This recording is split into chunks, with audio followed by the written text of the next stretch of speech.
47వ division నందు బాబు surety భవిష్యత్తు guarantee కార్యక్రమంలో మాజీ మంత్రివర్యులు పొంగూరు నారాయణ పర్యటన అనంతరం మీడియాతో మాట్లాడుతూ కొన్ని షాప్స్ అయితే ఇక్కడన్నీ కంప్లీట్గా షాప్స్ ఉంటాయి. అయితే ఎక్కడికి పోయినా అనూహ్యమైన స్పందన ఉంది. స్పందన కూడా ఎటువంటి స్పందన అంటే జనరల్గా మేము పోయి నమస్కారం పెట్టి ఓటేమని అడగాల, అడిగే లోపలే అడుగుతున్నాం, అడిగే లోపలే వాళ్ళే ఈసారి మీరే గెలుస్తారు, ఈసారి తెలుగుదేశం పార్టీ రాష్ట్రంలో వస్తుందని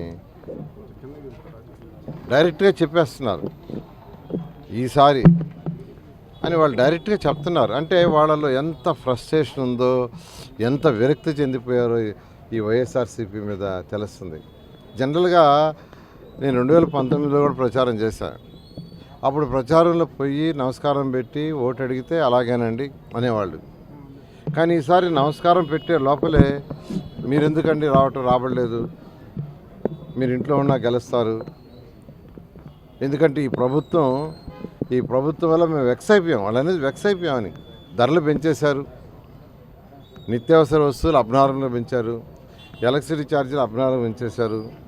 వ్యాపారస్తులు వ్యాపారాలు చేసుకోవాలంటే సరి అయిన అనుకూల పరిస్థితులు లేవు.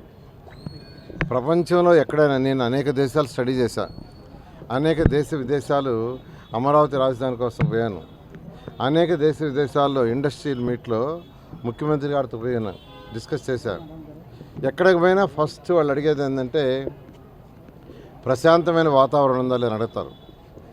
అమెరికానో చైనానో జపాన్ నుంచో వచ్చి ఇక్కడ ఆంధ్రాలో ఇండస్ట్రీస్ పెట్టమన్నా, ఇండియాలో ఎక్కడ పెట్టమన్నా మీ రాష్ట్రంలో ఎలాంటి వాతావరణం ఉంది, మాకు లా అండ్ ఆర్డర్ పరిస్థితి ఏంది ఫస్ట్ అడుగుతారు. కానీ ఈరోజు ఆంధ్రప్రదేశ్లో నెల్లూరులో కానీ ఎక్కడైనా చూస్తే అరాచక పాలన అంతే. అసలు ఎవరు మాట్లాడటానికిలా, ఎవరన్నా నోరు తెసి మాట్లాడితే, ప్రజాస్వామ్యంలో నోరు తెసి మాట్లాడితే వాళ్ళు నోరు నొక్కేయాలంటే వాళ్ళ మీద ఒక కేసు పెట్టడం, లేదంటే వాళ్ళ ఇల్లు పగలగొట్టడం, వాళ్ళ షాపులు పగలగొట్టడం, ఇది పరిపాలన కాదు. ఎప్పుడైతే అరాచక పరిపాలన ఉంటుందో వ్యాపారస్తులు అక్కడ ఉండరు, వెళ్ళిపోతారు. ఈరోజు ఎక్కువగా తెలంగాణ, తమిళనాడు, కర్ణాటక వెళ్ళిపోయే వ్యాపారస్తులు.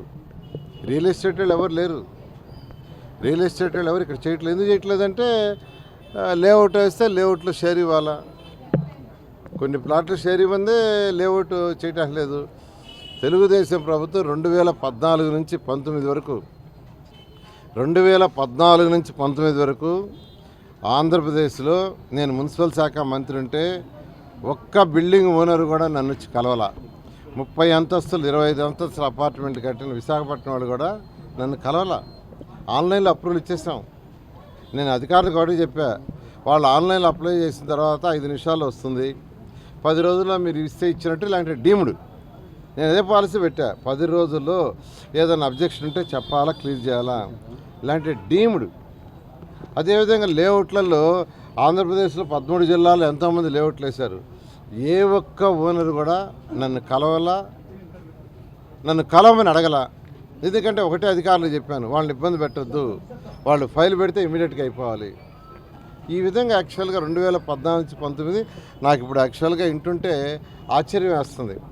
ఈ 5 ఏళ్లలో ఇంటుంటే ఒక లేఅవుట్ వేస్తే 10 ఎకరాలు 5 ఎకరాలు వాళ్ళకి ప్లాట్లు ఇవ్వాలని, ఒక బిల్డింగ్ కట్టాలంటే ముందు చేయాలని, ఒక సైట్ కొనుక్కోవాలన్నా పర్మిషన్ కప్పం కట్టాలని, ఒకరి బిల్డింగ్ ఇంకో రిజిస్ట్రేషన్ చేసుకోవాలన్నా నాయకుల యొక్క అప్రూవల్ తీసుకోవాలని. అసలు నిజంగా ఆశ్చర్యం వేస్తుంది. మనం ప్రజాస్వామ్యంలో ఉన్నామా, లేదంటే నియంత్ర పాలనలో ఉన్నామా, లేదంటే బ్రిటిష్ పాలనలో ఉన్నామా? బహుశా బ్రిటిష్ పాలనలో కూడా ఇలా ఉండదు. రిజిస్ట్రేషన్, ఒక వ్యక్తి ఇంకో వ్యక్తి బిల్డింగ్ కొనాలన్నా, షాప్ కొనాలన్నా అసలు నాయకుల యొక్క పర్మిషన్ తీసుకోవాలంటే ఇది ప్రజా పరిపాలన కాదు, ఇది కరెక్ట్ కాదు. ఇంకా అందరూ వెక్స్ అయిపోయి ఉన్నారు. వ్యాపారస్తులు అయితే మరీ పూర్తిగా వెక్స్ అయిపోయారు. 2 నెలల్లో ఎలక్షన్స్ వస్తున్నాయి, ఇంకొండేది 70 రోజులు. ఖచ్చితంగా ఈ రాష్ట్రంలో 175 సీట్లకి మెజారిటీ సీట్లు తెలుగుదేశం గెలుచుకుంటుంది. ప్రజలకు సుపరిపాలన వస్తుంది, నేను చెప్తున్నాను, మళ్ళా పరిపాలన వస్తే పాత పద్ధతిలో బిల్డింగ్ అప్రూవల్ అయినా, లేఅవుట్లు అప్రూవల్ అయినా ఆన్లైన్లో చేస్తాం. ఎవరిని అప్రోచ్ కానవసరం లేదు. ఖచ్చితంగా చేసి చూపిస్తామని తెలియజేస్తాను. Thank you. ఒక ప్రభుత్వం, ఏ ప్రభుత్వమైనా ఒక ప్రభుత్వం ఒకటి చేస్తే వచ్చే ప్రభుత్వం అంతకంటే బెటర్గా చేయడానికి ప్రయత్నిస్తాం, కానీ అవి తీసేయం. జగన్మోహన్ రెడ్డి లాగా అన్నా క్యాంటీన్ తీసేయండి, అది తీసేయండి, క్రిస్మస్ తోఫా తీసేయండి, ఇవన్నీ సంక్రాంతి తోఫా కానుక తీసేయండి చేసాడు. తప్పది.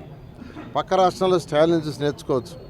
ఆయన రాగానే అమ్మా క్యాంటీన్స్ అట్లే ఉంచుతాను, అదే పేరుతో ఉంచుతా అన్నాడు. Hats off to him. అది పరిపాలన. దానికంటే ఇంకేమైనా మెరుగు చెయ్యి. అంతేగాని చక్కగా 2,25,000 మంది భోంచేస్తుంటే ఎత్తేసాడు. కాబట్టి ప్రభుత్వం ఏదైనా ఒక ప్రభుత్వం చేస్తుంటే మంచిగా ఉండే అన్నీ కంటిన్యూ చేస్తారు, ఎప్పుడు తగ్గించరు. దానికంటే బెటర్గా చేయడం జరుగుతుంది. మీకు గాని ఈ వీడియో నచ్చితే లైక్ చేయండి, షేర్ చేయండి, సబ్స్క్రైబ్ చేయండి. మరిన్ని వీడియోల కోసం గంట సింబల్ని ట్యాప్ చేయండి.